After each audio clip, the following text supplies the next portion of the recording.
Dans une Africaine comme toi, Fatou, ça sait nettoyer et obéir, pas vrai? Alors occupe-toi de lui. Élise Bertrand, 28 ans, héritière ambitieuse d'une famille parisienne en déclin, lança ces mots comme un coup de fouet, ses lèvres pincées, en une grimace cruelle. Son tailleur Chanel, impeccablement ajusté, soulignait sa silhouette élancée, une arme de séduction brandie avec arrogance. Fatou Ndiaye, 30 ans, aide domestique originaire du Sénégal, se figea, ses mains calleuses serrant le bord du lit d'hôpital où reposait Antoine Duval. Elle ne scia pas, mais ses épaules se voûtèrent légèrement, absorbant l'insulte comme un roc encaisse une tempête. Antoine, 35 ans, milliardaire en technologie, feignait l'immobilité totale, ses jambes enveloppées de plâtre factice, observant la scène à travers des paupières mi-closes. Son pouls gali s'accéléra, mais il resta muet, complice malgré lui de ce test cruel, orchestré sous les conseils de son père, un magnate des affaires, doutant de l'amour d'Élise. Fatou ajusta le coussin sous la tête d'Antoine avec une précision presque maternelle, ses doigts tremblant imperceptiblement, des doigts habitués à laver, cuisiner, endurer. « Madame Élise, je ne suis pas infirmière, » murmura-t-elle, sa voix basse, teintée d'un accent doux mais ferme. Élise s'avança, ses talons aiguilles claquant comme des détonations sur le linoléum. « Infirmière, tu es une bonne Fatou, une immigrée qui devrait être reconnaissante de travailler pour nous. Antoine est paralysé maintenant, et je ne vais pas sacrifier ma jeunesse à pousser un fauteuil roulant. C'est toi qui le feras. » Madame Bertrand, 55 ans, veuve manipulatrice aux cheveux teints blond cendré, entra à cet instant, son sac Hermès serré contre sa poitrine comme un trophée. « Élise a raison, » dit-elle, son sourire glacial étirant ses lèvres botoxées. « Fatou, tu es faite pour ce genre de corvée. Antoine, cher futur gendre, tu comprends, n'est-ce pas ?» Elle tapota la main inerte d'Antoine, un geste mécanique comme si elle évaluait un actif déprécié. Antoine sentit une rage sourde monter dans sa poitrine, ses poings se crispant sous les draps. Il voulait briser la mascarade, ce faux accident arrangé avec un médecin complice pour tester Élise. Mais il se contint. Fatou, elle, releva les yeux, ses pupilles sombres, scintillant d'une dignité silencieuse. Elle posa une main sur l'épaule d'Antoine, un geste protecteur, effaçant une goutte de sueur imaginaire de son front. « Monsieur Duval, je m'occuperai de vous, » dit-elle doucement, sans défi, mais avec une fermeté qui fit vaciller Élise un instant. C'était son rituel, ses gestes de soins délicats, tissant un filet de loyauté invisible. Élise ricana, un son tranchant comme une lame. « Parfait. Maman, appelle le médecin pour finaliser. Fatou, commence maintenant. Bandage, repas, tout. Moi, je suis trop jeune pour ces fardeaux. » Madame Bertrand hocha la tête, pianotant sur son téléphone avec une efficacité cruelle. Et si elle rechigne, on la renvoie au Sénégal, simple comme bonjour. Fatou ne répondit pas, mais son corps parla. Elle redressa les épaules, inspira profondément et déroula un bandage neuf avec une précision experte.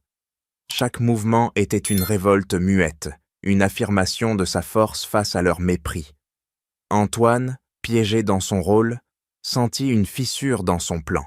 Ce test ne révélait pas seulement la trahison d'Élise, mais l'éclat brut de la loyauté de Fatou. Élise pivota sur ses talons et sortit, suivie de sa mère, laissant un silence lourd d'injustice. Fatou, seule avec Antoine, murmura pour elle-même « L'amour véritable ne fuit pas les épreuves. » Ces deux mots, comme une flèche perçant l'air, firent tressaillir Antoine intérieurement, marquant le début de son propre tourment. « Tu penses vraiment que tu peux rivaliser avec moi, Fatou ?»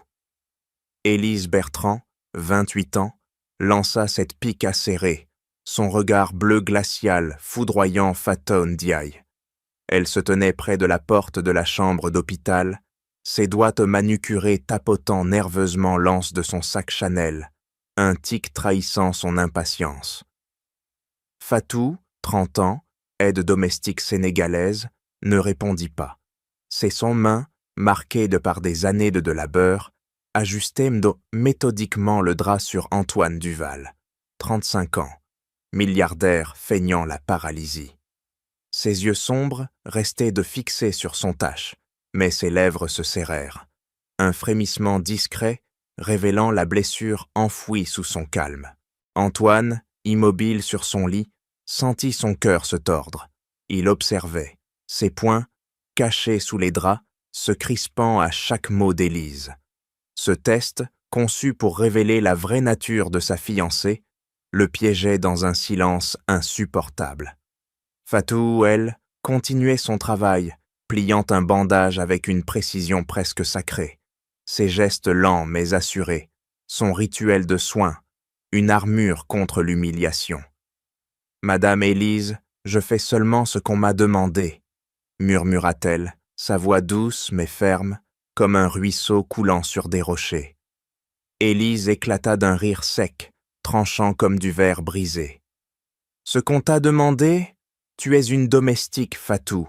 Ton rôle, c'est d'obéir et de te taire. » Madame Bertrand, 55 ans, entra à nouveau, son parfum capiteux envahissant l'espace.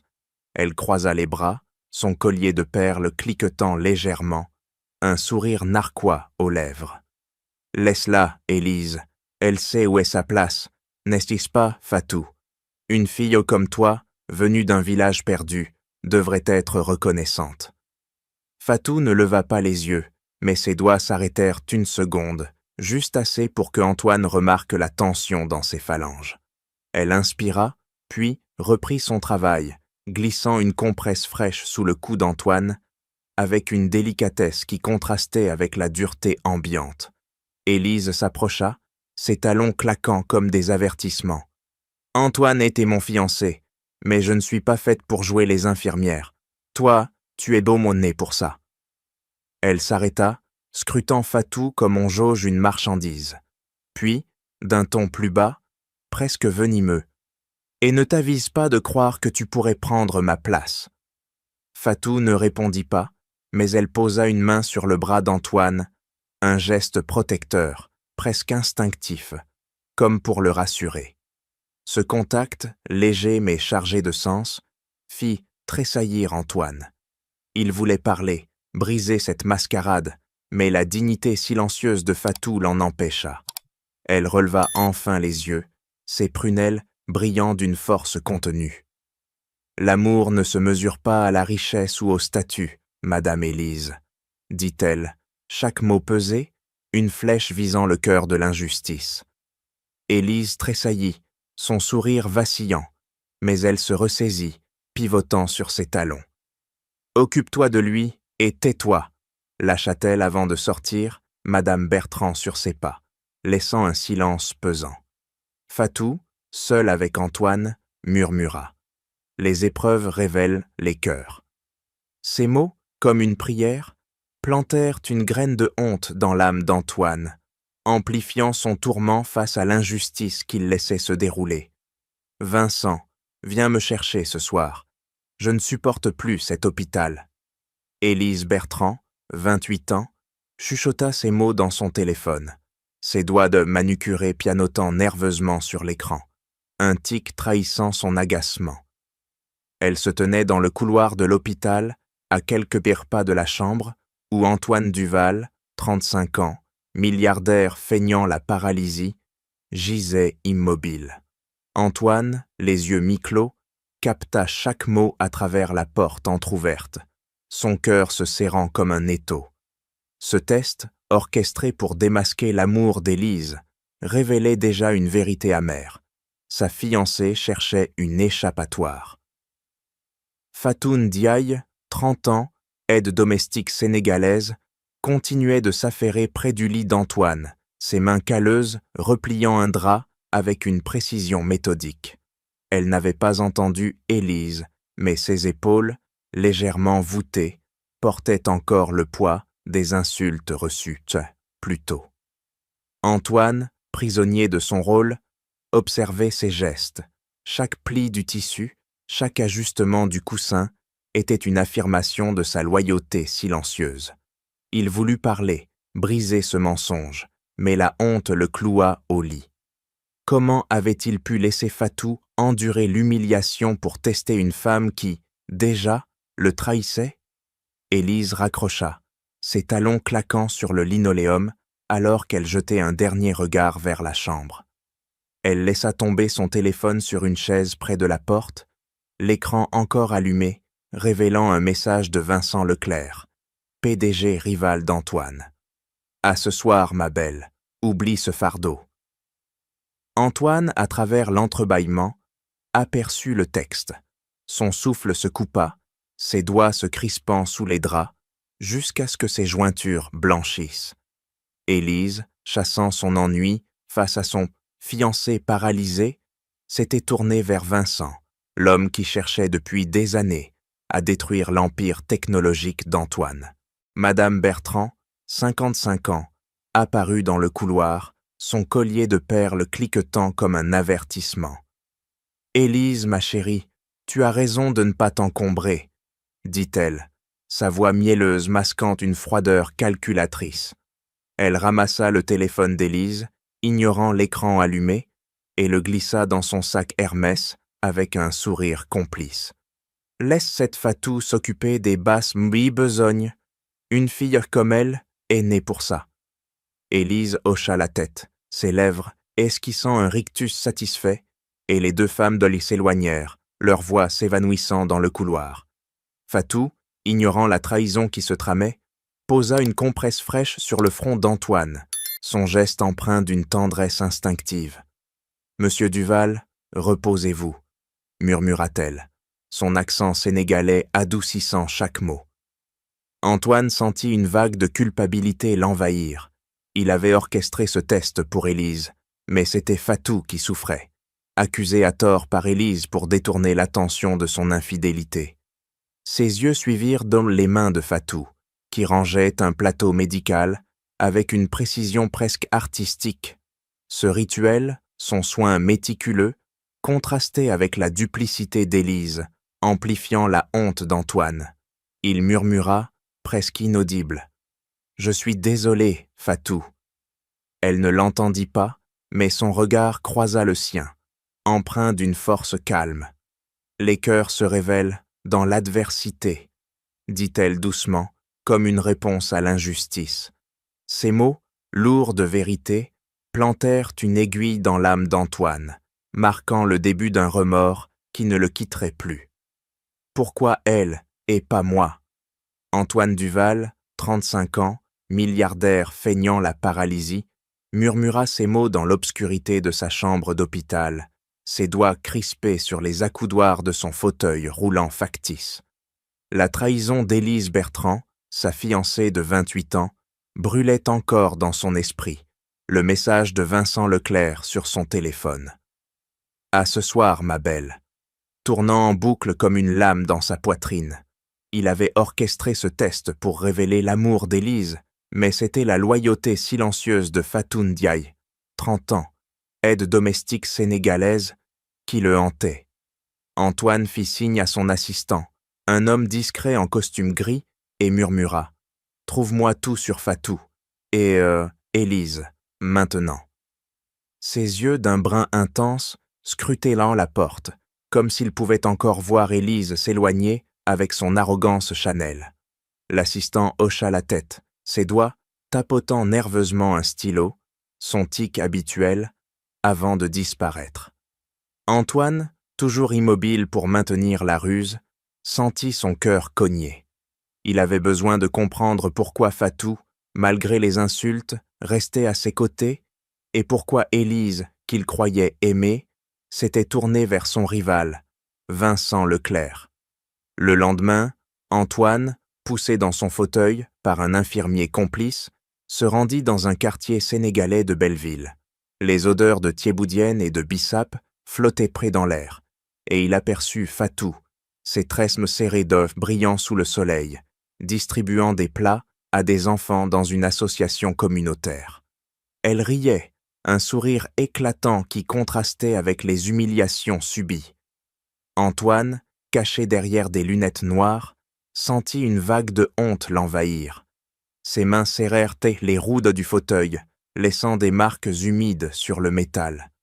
Fatou, sans le savoir, soignait des âmes comme elle soignait son patient, avec une précision douce mais inébranlable. Pendant ce temps, l'assistant d'Antoine lui transmit des rapports. Élise retrouvait Vincent Leclerc dans des hôtels discrets du 8e arrondissement, ses talons claquant sur les tapis rouges comme pour proclamer sa liberté. Les photos montraient même ses regards complices avec Vincent, un homme de 40 ans, PDG rival, dont le sourire carnassier trahissait son ambition de détruire l'empire d'Antoine. Chaque image était un coup de poignard, mais Antoine ne pouvait détacher ses yeux. Il murmura « Elle m'a trahi pour lui ». Sa voix tremblait, mais ses doigts tapotaient nerveusement le bord de son fauteuil, son tic révélant une colère contenue. À Belleville, Antoine observa Fatou aider une femme âgée à porter un panier, ses gestes empreints d'une grâce instinctive. Il comprit alors, Fatou ne se plaignait jamais, même face au mépris d'Élise et de Madame Bertrand. Elle agissait, tandis qu'Élise parlait d'amour tout en fuyant. Antoine, dans son fauteuil, sentit une résolution naître. Il devait réparer l'injustice qu'il avait laissé s'installer. « Je l'ai jugé trop vite », murmura-t-il, ses lèvres sèches. Il ordonna à son assistant de creuser plus loin. Élise et Vincent tramaient-ils plus qu'une liaison? Chaque pas dans ce quartier vibrant, chaque regard vers Fatou renforçait sa honte et son besoin de vérité. Fatou, sans le savoir, devenait le miroir de sa propre erreur, et Antoine, pour la première fois, se sentit prêt à agir. Fatou Ndiaye, 30 ans, aide domestique sénégalaise, s'agenouilla dans son petit appartement à Belleville, ses doigts calleux effleurant une photo jaunie de sa mère, posée sur une table basse usée. « Tu m'as appris à tenir bon », murmura-t-elle, sa voix douce vibrant d'une force intérieure. À l'extérieur, les bruits de Paris, klaxons, rires d'enfants, s'infiltraient par la fenêtre entr'ouverte. Mais Fatou restait concentrée, son regard sombre fixé sur la photo, comme si elle puisait du courage dans ce souvenir. Ses détresses serrées scintillaient sous la lumière tamisée d'une lampe, et elle replia soigneusement un foulard coloré, son geste rituel, un ancrage face aux tempêtes. Dans cet espace exigu, encombré de livres d'occasion et d'ustensiles de cuisine, Fatou vivait une vie de résilience, malgré les insultes d'Élise Bertrand, 28 ans, qui la traitait de « bonne à rien africaine », et le mépris de Madame Bertrand. Elle continuait à soigner Antoine Duval, 35 ans, milliardaire feignant la paralysie. Ce matin-là, elle prépara un bol de mafé, un ragoût sénégalais. Pour Antoine, ses mains mélangeant les épices avec une précision presque sacrée. « Monsieur Duval, ça vous rappellera que la vie a du goût, même dans les épreuves », murmura-t-elle en emballant le plat, un sourire fugace éclairant son visage fatigué. Fatou quitta son appartement pour se rendre à un centre communautaire sénégalais, ses pas fermes sur le trottoir fissuré. Là, elle enseignait aux enfants immigrés comment lire en français, ses doigts guidant leurs crayons avec patience. « Vous êtes l'avenir », leur dit-elle, ses yeux brillants d'une conviction qui faisait taire leurs doutes. Une vieille femme, voisine, lui tendit un panier de légumes, et Fatou le porta sans hésiter, ses épaules robustes supportant le poids comme elle supportait les humiliations. « Merci, Fatou », murmura la femme. Fatou hocha la tête, son foulard ajusté d'un geste rapide, son tic de toujours, un rappel de sa dignité. Dans ce monde, Fatou n'était pas la victime qu'Élise imaginait. Elle était un pilier, une lumière pour ceux qui l'entouraient. Pourtant, chaque soir, seule, elle pensait à Antoine. Pourquoi restent-ils silencieux face à leur mépris? Se demanda-t-elle, ses doigts serrant le bord de la photo de sa mère. Elle ne savait pas qu'Antoine, prisonnier de son test cruel, observait sa force avec une admiration grandissante. Elle pria doucement, ses lèvres formant une prière silencieuse pour lui, que son cœur trouve la vérité.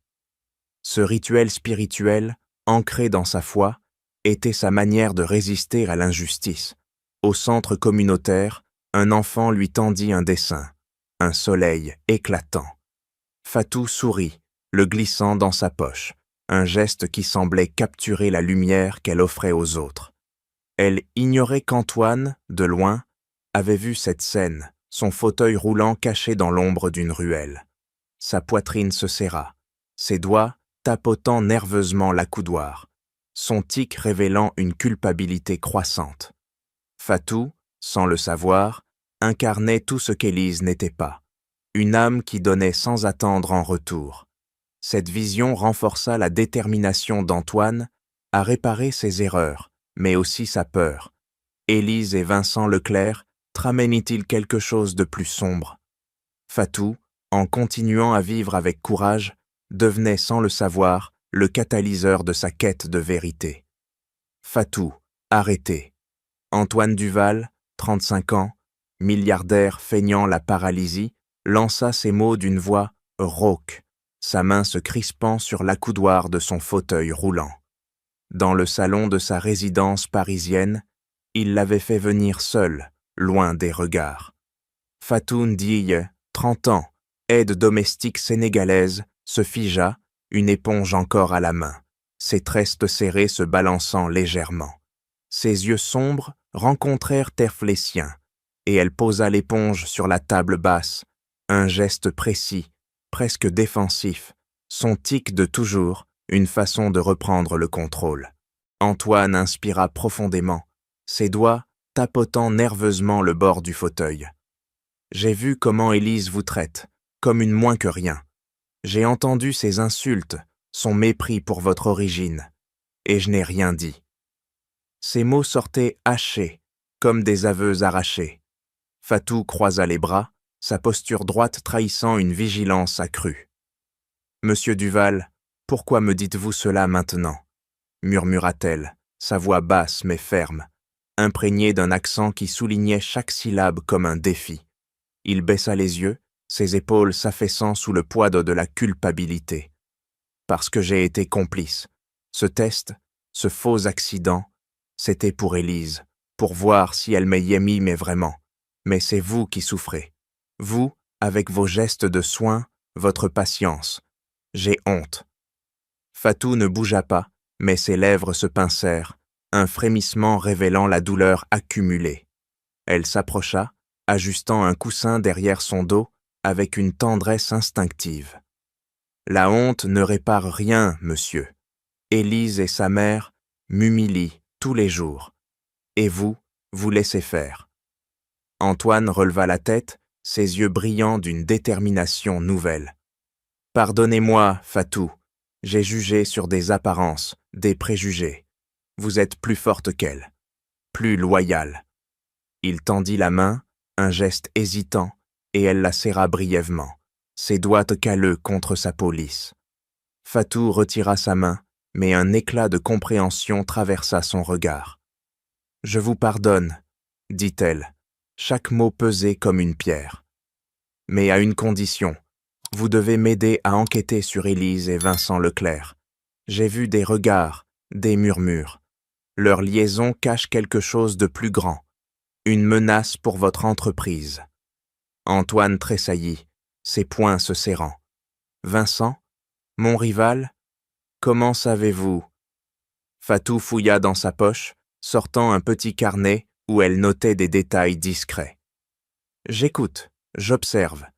Élise laisse traîner des papiers. Regardez ça. » Elle lui tendit une clé USB oubliée par Élise sur une table, ses doigts effleurant les siens. Antoine la prit, ses yeux s'écarquillant. « Un fichier, des données sur mes projets, liés à Vincent et Madame Bertrand. » Il inséra la clé dans son ordinateur portable caché sous une couverture et l'écran s'alluma sur des emails codés. Des preuves d'espionnage industriel où Élise, Vincent et Madame Bertrand complotaient pour saboter son empire. Fatou s'assit face à lui, sa voix gagnant en intensité. Ce n'est pas qu'une trahison amoureuse, ils veulent tout vous prendre. Nous devons les arrêter, ensemble. Antoine hocha la tête, une alliance naissante scellée dans ce regard partagé. Ses doigts cessèrent de tapoter, remplacés par une résolution ferme. Fatou ajusta son foulard, un geste affirmant sa force. Cette découverte ouvrait une brèche. L'infidélité d'Élise n'était que la surface d'un complot plus sombre, liant les trois antagonistes dans une toile de trahison. Fatou, si tu parles, tu rentreras au Sénégal dans un cercueil. Madame Bertrand, 55 ans, veuve manipulatrice aux lèvres botoxées, cracha ces mots dans un café discret du Marais, ses doigts serrant une tasse de porcelaine jusqu'à ce que le bord craquelle. Élise Bertrand, 28 ans, assise à ses côtés, hocha la tête, ses yeux bleus froids, brillant d'une lueur complice. Vincent Leclerc, 40 ans, PDG rival d'Antoine Duval, se pencha en avant, son sourire carnassier étirant ses traits anguleux, un cigare éteint coincé entre ses dents, son tic récurrent, un masque de nonchalance pour cacher sa voracité. Fatou Ndiaye, 30 ans, aide domestique sénégalaise, n'était pas là, mais la menace flottait comme un poison. Madame Bertrand avait intercepté un appel anonyme, un indice de la surveillance d'Antoine, et elle réagissait avec une férocité nouvelle. « Elle sait trop maintenant », murmura Élise, ses ongles manucurés grattant la nappe, un geste nerveux trahissant sa peur. Vincent ricana, sa voix grave comme un grondement. « Laissez-moi m'en occuper. Cet immigré n'est rien. Concentrons-nous sur Duval. » Antoine, 35 ans, milliardaire toujours feignant la paralysie, écoutait via un micro caché dans le sac d'Élise, qu'il avait fait placer plus tôt. Dans son bureau secret, ses poings se crispèrent sur les accoudoirs de son fauteuil roulant factice, ses jointures blanchissant. Fatou, à ses côtés, ajusta son foulard avec une précision ferme, son geste rituel, ses yeux sombres, scrutant l'écran de l'ordinateur. « Ils vous craignent, monsieur », murmura-t-elle, sa voix basse renforçant leur alliance naissante. Antoine hocha la tête, une sueur froide perlant sur son front. Ce trio, Élise, Vincent, Madame Bertrand, n'était plus une simple trahison amoureuse, c'était un complot pour anéantir son empire. Madame Bertrand se redressa, son collier de perles cliquetant comme une chaîne. Élise, approfondit avec Vincent, vole les codes d'accès pendant qu'il est des faibles. Elle tapota la main de sa fille, un geste maternel perverti en ordre militaire. Élise acquiesça, ses lèvres pincées, en une ligne fine. « Il est paralysé, maman. Facile. Mais Fatou, elle est trop proche de lui, maintenant. » Vincent écrasa son cigare dans une soucoupe, la cendre s'éparpillant comme des secrets. « Je m'en charge.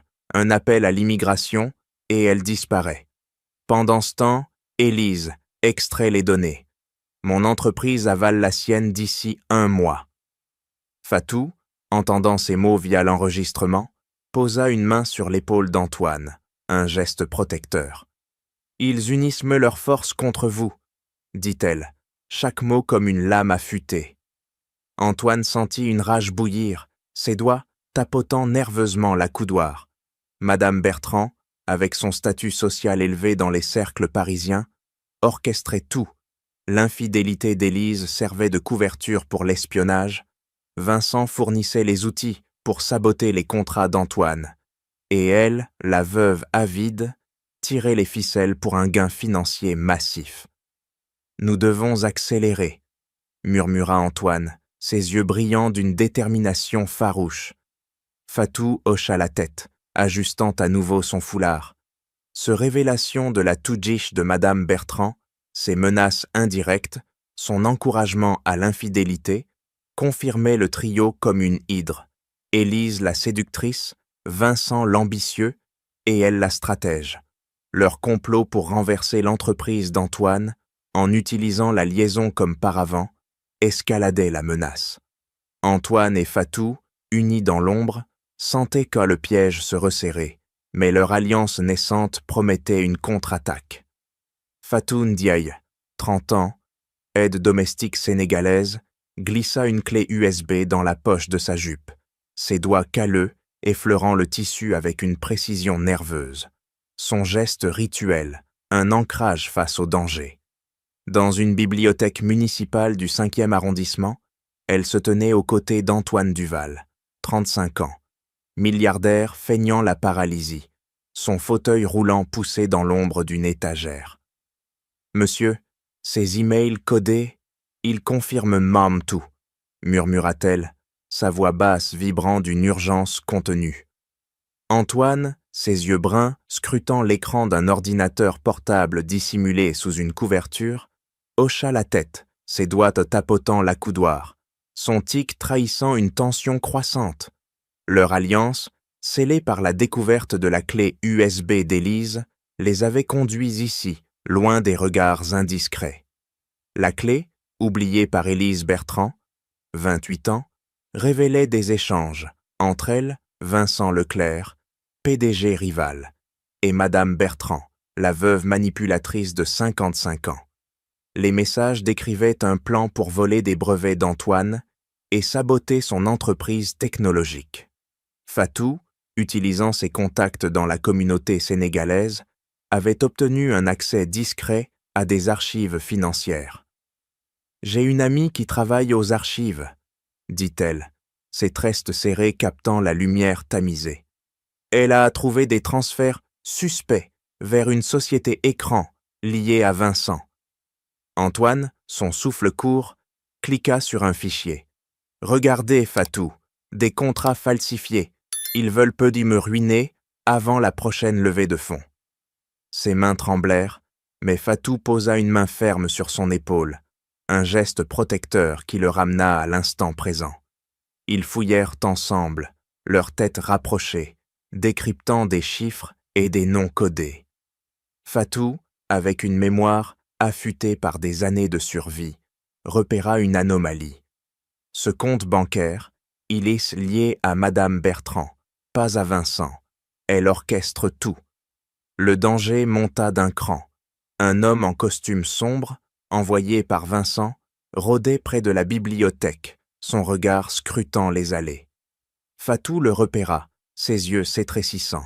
« Il nous suit », murmura-t-elle, ajustant son foulard avec un calme calculé. Elle guida Antoine vers une sortie latérale, ses pas rapides mais silencieux, comme appris dans les marchés bondés de Dakar. « Restez près de moi », dit-elle, sa voix un fil d'acier. Antoine, impressionné par son sang-froid, obéit, ses doigts cessant de tapoter pour se crisper sur les lats des roues. Ils s'échappèrent dans une ruelle où Fatou contacta un cousin, chauffeur de taxi, pour les récupérer. Dans la voiture, elle analysa un dernier document téléchargé, une note interne de Vincent ordonnant à Élise de séduire un investisseur clé pour détourner des fonds. « Il joue port sur tous les fronts », murmura Antoine, la rage montant dans sa poitrine. Fatou hocha la tête, ses lèvres pincées. « Élise trahit votre cœur, Vincent votre entreprise, et Madame Bertrand tire les ficelles. » Elle glissa la clé USB dans sa poche, un serment tacite de poursuivre. Leur enquête, alimentée par la loyauté de Fatou et la détermination d'Antoine, prenait de l'ampleur. Chaque découverte, transfert financier, email codé, surveillance, resserrait l'étau autour du trio. Fatou, par sa ruse et son réseau communautaire, et Antoine, par ses ressources, formaient un duo improbable mais redoutable. Le danger grandissait, mais leur alliance, forgée dans l'injustice, devenait une arme face à l'ambition venimeuse d'Élise, Vincent et Madame Bertrand. « C'est elle, elle a tué mon père !» Élise Bertrand, 28 ans, murmura ces mots dans un enregistrement caché, sa voix tremblante, trahissant une rage enfouie. Antoine Duval, 35 ans, milliardaire feignant la paralysie, appuya sur pause, ses doigts crispés sur la télécommande, laissant des marques rouges sur sa peau. Dans une chambre d'hôtel anonyme du 10e arrondissement, où lui et Fatou Ndiaye s'étaient l'ami de réfugiés pour analyser les preuves, l'air devint étouffant. Fatou, 30 ans, aide domestique sénégalaise, se figea, ses yeux sombres, élargis par le choc, ajustant son foulard d'un geste ferme, son tic, un bouclier contre l'horreur. Antoine relança l'enregistrement, extrait d'un disque dur volé dans la maison de Madame Bertrand. La voix de la veuve de 55 ans, froide et calculatrice, résonna. « Ton père était faible, Élise. J'ai pris ce qui me revenait. Vincent nous aidera à finir Duval comme je l'ai fini lui. » Élise répondit, sa voix brisée. « Maman, son accident. » « Ce n'était pas un accident ?» Madame Bertrand rit, un son glaçant comme du verre pilé. « Une simple poussée. Et maintenant, ta liaison avec Vincent nous donne l'accès à ses secrets. Nous le ruinerons, comme j'ai ruiné ton père. » Fatou posa une main sur l'épaule d'Antoine, un geste protecteur qui encourage son allié dans la tempête. « Monsieur, c'est pire que nous pensions, » murmura-t-elle, sa voix basse vibrant d'une indignation contenue. Antoine, ses poings serrés jusqu'à ce que ses jointures blanchissent, sentit une nausée monter. Ce trio, Élise la séductrice, Vincent l'ambitieux, Madame Bertrand la stratège, n'étaient pas seulement des traîtres, ils étaient des assassins. La mort du père d'Élise, présenté comme un accident de voiture des années plus tôt, était un meurtre pour s'emparer d'une fortune. Et maintenant, il recyclait là la même machination contre lui. Les preuves s'enchaînaient sur l'écran.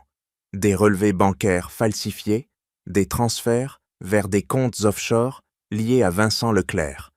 40 ans. PDG rival. Madame Bertrand avait empoisonné le père d'Élise avec des documents truqués, le poussant au suicide apparent pour hériter. Élise, complice malgré elle, utilisait maintenant sa liaison avec Vincent pour infiltrer l'entreprise d'Antoine, volant des brevets technologiques sous couvert d'amour. « Ils m'ont choisi comme cible parfaite », grogna Antoine, sa voix rauque comme un cri étouffé, ses doigts tapotant nerveusement l'accoudoir de son fauteuil. Fatou, ses lèvres pincées, fit défiler un autre fichier, une photo jaunie du père d'Élise, mort dans sa voiture, avec une note manuscrite de Madame Bertrand. Problème résolu. Vincent, prépare le prochain. C'est un cycle, dit Fatou, chaque mot comme une lame. Leur avidité les unit. Élise trahit pour l'argent, Vincent pour le pouvoir, et elle pour tout contrôler. Antoine tressaillit, imaginant Élise de qu'il avait aimé, complice d'un meurtre. Ses yeux se voilèrent, mais Fatou serra son épaule plus fort. « Nous avons la vérité maintenant. Leur complot pour vous détruire recycle leur passé criminel. » Le choc transforma leur alliance. Ce n'était plus une simple enquête, mais une quête de justice. Antoine murmura « Ils paieront ».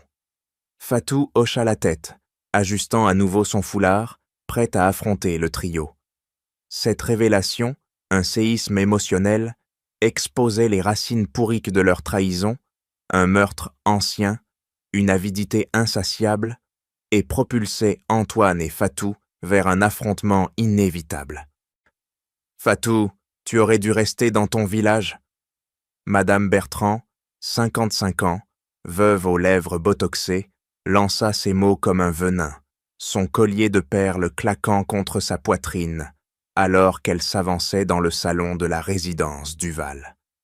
Élise Bertrand, 28 ans, se tenait à ses côtés, ses ongles manucurés plantés dans ses paumes, un rictus de haine déformant son visage.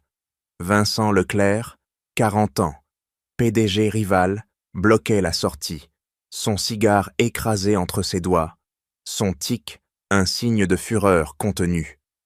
Fatou Ndiaye, 30 ans, aide domestique sénégalaise, se redressa près du fauteuil d'Antoine Duval, 35 ans, encore feignant la paralysie.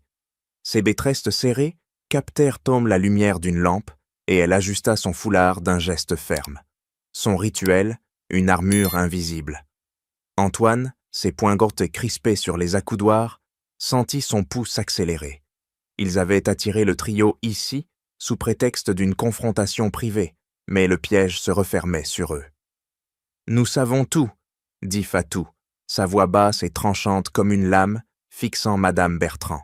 « Le meurtre de son mari, les vols, votre complot pour détruire Monsieur Duval. » Madame Bertrand rit, un son rauque et glacial. « Preuve, tu n'as rien, immigré. » Elle s'approcha, ses talons claquant comme des coups de feu, et saisit le bras de Fatou, ses ongles s'enfonçant dans la chair.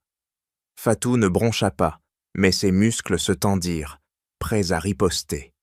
Élise intervint, ses yeux bleus flamboyants. « Tu as volé des documents, on t'accusera d'espionnage. » Elle fouilla dans son sac Chanel, sortant un faux papier, une accusation forgée pour Fatou. Vincent, bloquant la porte, grogna « Et toi, Duval, reste assis. Ton accident va devenir réel. » Antoine, sentant le danger, murmura « Fatou, partez !» Mais elle secoua la tête, sa main glissant vers une lampe lourde sur la table. Madame Bertrand pivota, ses perles claquant à nouveau, et poussa Fatou contre le mur, un vase se brisant au sol en éclats au tranchant. « Vincent, occupe-toi d'elle !» ordonna-t-elle.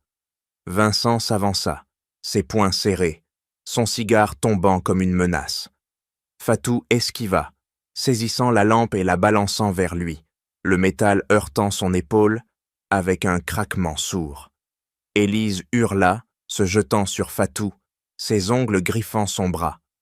Fatou, utilisant sa ruse apprise dans les rues de Dakar, pivota et envoya un coup de coude dans le ventre d'Élise, la faisant reculer. Antoine, brisant sa feinte, bondit de son fauteuil, ses jambes solides, révélant la supercherie. « Assez !» cria-t-il, saisissant Vincent par le col, ses doigts tapotant nerveusement son épaule, son tic transformé en force. Mais Vincent riposta, un coup de poing effleurant sa mâchoire. Madame Bertrand, voyant la tournure, courut vers la sortie, ses perles s'éparpillant au sol comme des balles perdues. Fatou et Antoine s'élancèrent à sa poursuite, traversant les couloirs sombres de la résidence, puis débouchant dans les rues nocturnes de Paris. Madame Bertrand appela Élise et Vincent, qui les talonnaient, leurs pas résonnant comme une chasse. Fatou, connaissant les ruelles, guida Antoine vers un passage étroit, ses pieds claquant sur les pavés humides. « Par ici », murmura-t-elle, utilisant son savoir des marchés bondés pour semer leurs poursuivants. Un cri de Vincent « Attrapez-les !» échoua dans l'obscurité.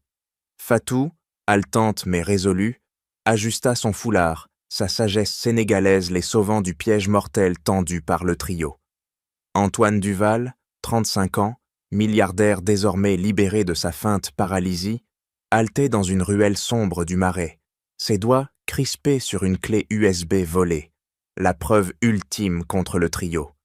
Fatou Ndiaye, 30 ans, aide domestique sénégalaise, se tenait à ses côtés, son foulard ajusté d'un geste ferme, son tic, un rempart contre la peur. La chasse dans les rues de Paris les avait conduits ici, après avoir échappé à Madame Bertrand, Élise et Vincent Leclerc. « Monsieur, nous devons fouiller leur bureau », murmura Fatou, sa voix basse comme un murmure de guerre, ses yeux sombres, scrutant l'obscurité. Ils s'infiltrèrent dans l'hôtel particulier des Bertrand, une bâtisse opulente où Madame Bertrand, 55 ans, cachait ses secrets. Antoine, sa mâchoire serrée, força une porte dérobée avec une épingle à cheveux que Fatou lui tendit, ses doigts calleux frôlant les siens. À l'intérieur, un bureau encombré de dossiers et d'écrans révélait l'ampleur du complot. Fatou, avec une précision apprise dans les marchés de Dakar, fouilla un tiroir, ses mains dénichant un carnet noir. « Regardez », dit-elle pointant une page manuscrite, des instructions de Madame Bertrand à Vincent pour falsifier des contrats et détourner des fonds d'Antoine. Antoine, ses doigts d'ortie tapotant nerveusement un stylo trouvé sur le bureau, son tic récurrent, connecta la clé USB à un ordinateur. L'écran s'alluma, révélant une vidéo compromettante. Madame Bertrand avouant le meurtre du père d'Élise, orchestré comme un accident pour s'emparer de sa fortune. Élise, dans la vidéo, pleurait mais acquiesçait, tandis que Vincent détaillait leur plan pour voler les brevets d'Antoine et couler son entreprise. « C'est tout ce qu'il nous faut », grogna Antoine, sa voix rauque de rage, ses poings se serrant jusqu'à ce que ses jointures blanchissent. Fatou, explorant une étagère, trouva une boîte métallique verrouillée. Utilisant ses connaissances des systèmes simples, acquises en réparant des machines dans son village sénégalais, elle força la serrure avec un coupe-papier. À l'intérieur, des relevés bancaires confirmaient des transferts massifs vers Vincent, signés par Madame Bertrand. « Ils ont tout planifié depuis des années », murmura-t-elle, sa voix tremblant d'indignation. Elle tendit les documents à Antoine, leurs regards se croisant, scellant leur alliance dans ce moment de vérité. Mais un bruit de pas résonna dans l'escalier. Vincent, son cigare éteint entre les dents, apparut, un revolver scintillant dans sa main. « Vous pensiez m'échapper » grogna-t-il, son sourire carnassier éclairé par la lumière de l'écran. Fatou, rapide comme l'éclair, lança le coupe-papier, éraflant sa main, faisant tomber l'arme. Antoine bondit, plaquant Vincent au sol, ses muscles tendus par des mois de feinte immobilité. « Pour mon entreprise » cria-t-il, son poing s'écrasant sur la mâchoire de Vincent. Fatou ramassa l'arme, la tenant fermement, ses yeux brillants d'une détermination farouche. « Fuyez, monsieur !» ordonna-t-elle, couvrant leur retraite. Ils s'échappèrent par une fenêtre, emportant la clé USB et les documents. Dans une voiture volée, Fatou décoda une dernière note dans le carnet, révélant un rendez-vous imminent où le trio devait finaliser leur sabotage. « Nous les coincerons là-bas », dit-elle, ajustant son foulard, sa voix un serment. Antoine hocha la tête, ses doigts cessant de tapoter, remplacés par une résolution d'acier. Ces preuves, vidéos, relevés, carnets, étaient leur arme pour démanteler le complot et rendre justice au passé sanglant du trio. Vous pensiez me détruire ? Antoine Duval, 35 ans, milliardaire, lança ces mots comme une grenade dans la salle de réunion du Ritz, ses yeux bruns flamboyants. Debout, libéré de sa feinte paralysie, il dominait l'assemblée.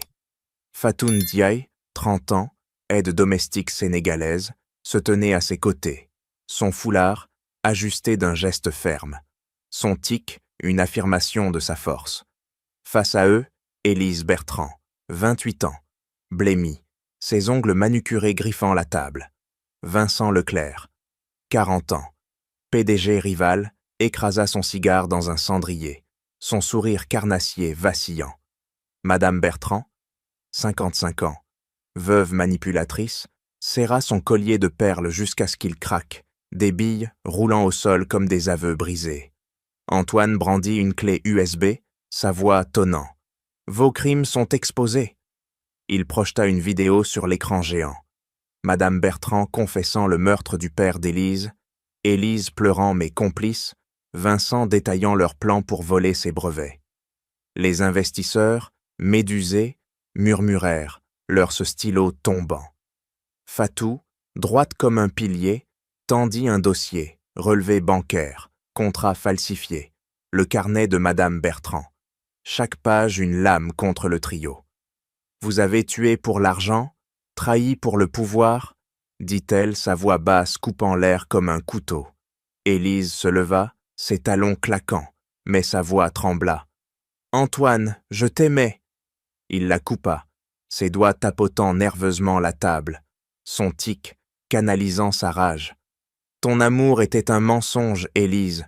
Tu m'as vendu à Vincent. » Vincent tenta de s'éclipser, mais Antoine claqua la porte, bloquant sa fuite. « Toi, Leclerc, tu voulais mon entreprise, mais c'est fini. » Madame Bertrand, les lèvres pincées, tenta un dernier bluff. « Ce sont des faux !» Mais Fatou, avançant d'un pas, lança. « Vos propres mots vous condamnent. » La salle explosa en chaos. Les investisseurs crièrent, réclamant la justice. Antoine diffusa un dernier enregistrement. Vincent ordonnant à Élise de séduire un actionnaire clé. Élise s'effondra, ses mains couvrant son visage, tandis que Vincent, acculé, renversa une chaise. Madame Bertrand, ses perles éparpillées, cria « Vous n'avez rien contre moi !» Mais les gendarmes, alertés par Fatou, surgirent, menottes prêtes. Antoine et Fatou échangèrent un regard, leur alliance scellée dans ce triomphe. Élise, en larmes, murmura « J'ai tout perdu ». Fatou, sans pitié, répondit « Les cœurs faux perdent, toujours ». Le trio fut emmené, leurs prônes rêvèrent de pouvoir briser. Antoine, sa poitrine se soulevant, sentit une délivrance amère. Fatou, ajustant son foulard, murmura « La vérité gagne toujours ». Ce moment, un feu d'artifice de justice, marqua la chute du complot, révélant l'ampleur de leur trahison et la force de l'union improbable entre Antoine et Fatou. Vous avez cru pouvoir me briser, mais la justice l'emporte.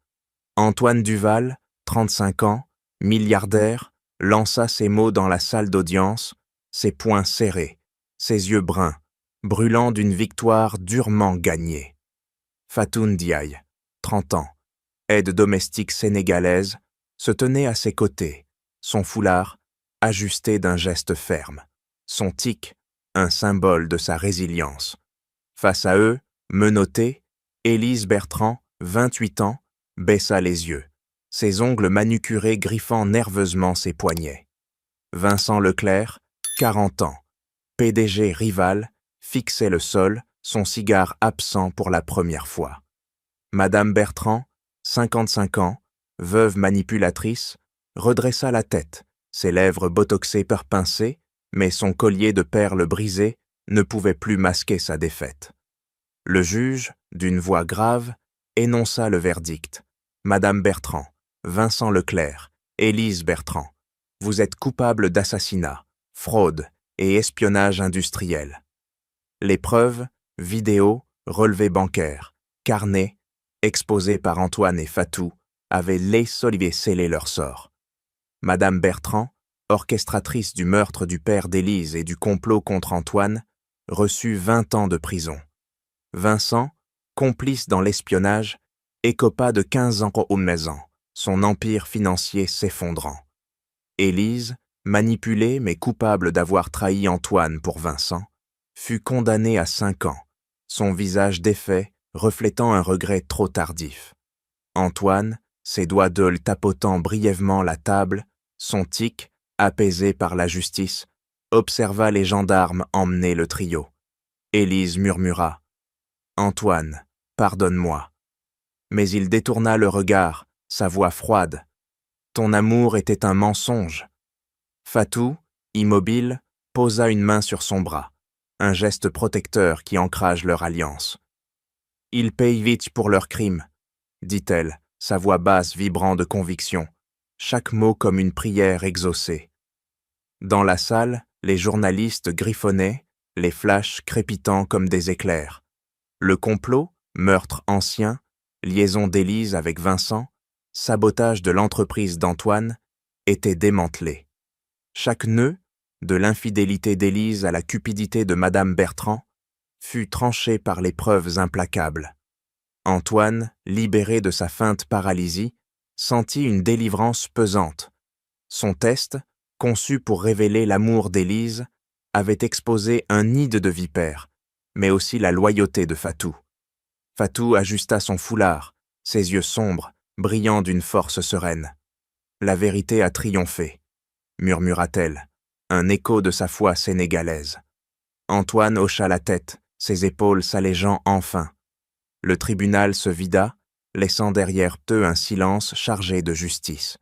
Le trio, autrefois uni par l'avidité, était brisé, leur chaîne cliquetant comme un glas.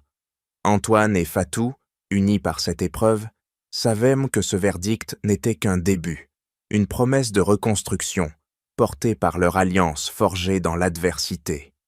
Fatou, je vais réparer tout ça. Antoine Duval, 35 ans, milliardaire, claqua ces mots dans la salle de réunion de son entreprise, ses poings serrés sur la table, en verre, laissant des marques humides de sueur. Fatou Ndiaye, 30 ans, ancienne aide domestique sénégalaise, se tenait face à lui, son foulard ajusté d'un geste ferme, son tic, un symbole de sa force retrouvée. Les procès contre Élise, Vincent et Madame Bertrand étaient bien clos, mais Antoine sentait encore le poids de sa culpabilité, ses préjugés initiaux, son silence face aux humiliations infligées à Fatou. Il se leva, ses pas résonnant comme des promesses. « J'ai été aveugle. J'ai laissé Élise vous traiter comme une inférieure à cause de votre origine.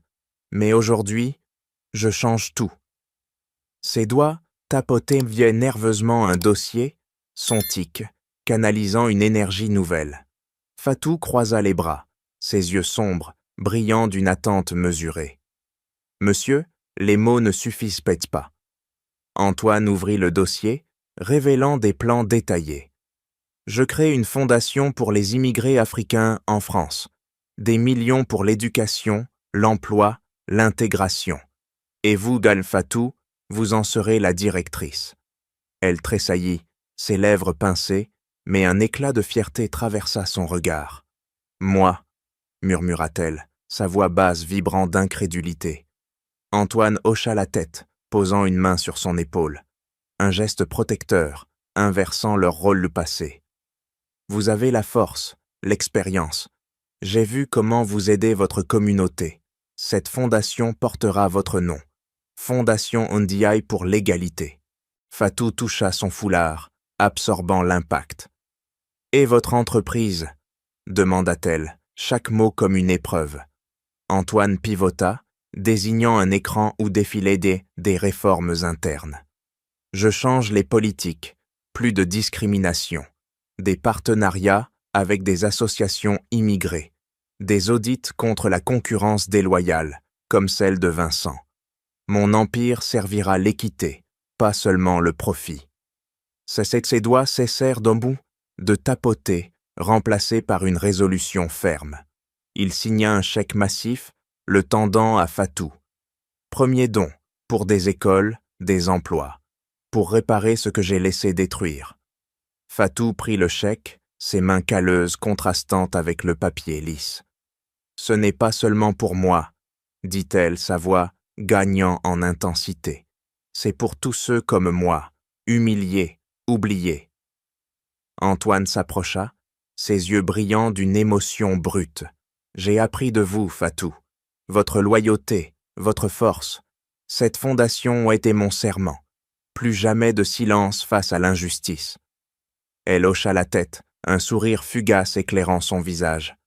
Ensemble, ils lancèrent donc l'initiative, des conférences de presse aux actions concrètes, élargissant l'impact à toute la France. Antoine, transformé, vit son empire renaître, porté par l'espoir qu'il offrait. Fatou, à la tête de la fondation, devint un phare, ses gestes de soin étendus à des milliers. Cette rédemption, massive et sincère, effaça les ombres du passé, ouvrant un avenir d'équité. « Fatou, épouse-moi. » Antoine Duval, 35 ans, milliardaire, lança ces mots comme un serment au bord de la Seine, sa main tremblante tendant une bague sertie d'un diamant étincelant. Le soleil couchant teignait l'eau d'or, et Fatou Ndiaye, 30 ans, ancienne aide domestique sénégalaise, se figea, ses tresses serrées captant les reflets.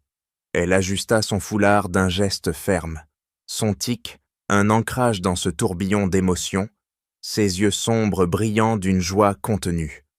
Antoine s'agenouilla, ses doigts tapotant nerveusement la boîte, son tic transformé en vulnérabilité. « Tu m'as montré le vrai amour, Fatou. Pas des mots, mais des actes. Face aux insultes d'Élise, au complot de Vincent et Madame Bertrand, tu es resté loyal. Tu as sauvé mon entreprise, mon cœur. Fatou posa une main sur sa joue, un geste protecteur qui effaça les ombres du passé. « Oui, Antoine, » murmura-t-elle, sa voix basse vibrant d'une promesse éternelle. « Ensemble, nous reconstruirons. » Leur mariage, discret sous les ponts de Paris, scella une nouvelle famille. Fatou, directrice de la fondation, guida des milliers d'immigrés africains vers l'emploi et l'éducation, ses mains calleuses signant des accords qui changèrent des vies. Antoine, à ses côtés, réforma son empire. Partenariats équitables, audit anticorruption, un legs contre les préjugés qui l'avaient aveuglé. Élise, libérée après sa peine, murmura un regret dans une lettre anonyme, apprenant enfin de sa trahison. Vincent, ruiné en prison, perdit son cigare et son arrogance. Madame Bertrand, isolée derrière les barreaux, vit ses perles imaginaires se briser une à une. Les routes secondaires se nouèrent. La communauté de Fatou prospéra avec des fonds de la fondation, des enfants apprenant sous son regard bienveillant. Le père d'Antoine, vieux magnate, approuva enfin, tapotant son épaule d'un geste paternel. Vincent, brisé, tenta une rédemption vaine, son empire démantelé. Fatou, enceinte, posa une main sur son ventre arrondi, Antoine l'enlaçant au bord de l'eau. « Notre enfant grandira dans un monde juste, » murmura-t-il, ses lèvres effleurant son front. Elle sourit, ajustant son foulard. L'amour vrai surmonte les préjugés, la trahison. Il guérit. Leur histoire, un phare pour Paris multiculturel, enseignait « La loyauté triomphe de l'avidité, la force intérieure brise les chaînes de la haine. » Antoine et Fatou, unis, vivaient un bonheur forgé dans le feu, un legs d'espoir pour les générations. La Seine coulait, emportant les ombres, laissant une lumière éternelle. Leur alliance, née de l'injustice, prouvait que les cœurs purs conquièrent tout. Mes chers auditeurs, l'histoire d'Antoine et Fatou nous rappelle que l'amour véritable et la justice triomphent toujours, même face à la trahison et aux préjugés. Qu'en pensez-vous? Partagez vos réflexions sur cette quête de vérité et de rédemption dans les commentaires ou sur nos réseaux sociaux. Votre voix compte. Merci infiniment de nous avoir suivis dans cette aventure émouvante. À très bientôt pour une nouvelle histoire qui touchera vos cœurs.